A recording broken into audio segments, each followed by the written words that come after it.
Hello everyone, তোমরা সবাই কেমন আছো?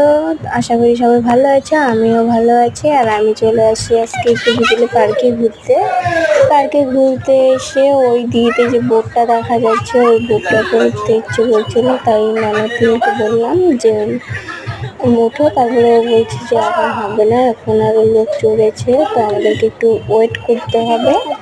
তারপরে কি ওয়েট করছি, তারপরে ওইদিকে আবার মেয়ে ঘুরতে গেছিল ওর ঠাকুরদাদার সাথে, ওর পিমনির বাড়িতে। ওইখান থেকে আরেকবার ফোন আসে, বড়মশাই ফোন করলো যে তাড়াতাড়ি বাড়ি চলে এসো, মেয়ে চলে আসছে।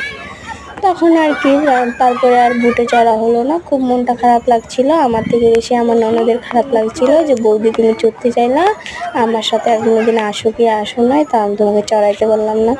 আমি বললাম যাই হোক, কিছু হবে না। তো ওইখানে যে সামনে বিবেকানন্দের মূর্তিটা ছিল, ওইটা আমার বেশ ভালো লেগেছিল। তোমাদের কেমন লেগেছিল কমেন্টে অবশ্যই বলো। তারপরে আমাদের পার্কে বেরিয়ে গাড়িটা ধরতে ধরতে প্রায় সন্ধেই হয়ে গেছিলো, ক্যামেরাটা ভালো আসছিল না। তো আজকে মিনি ব্লগটা এই পর্যন্ত ছিল। Tata, bye bye.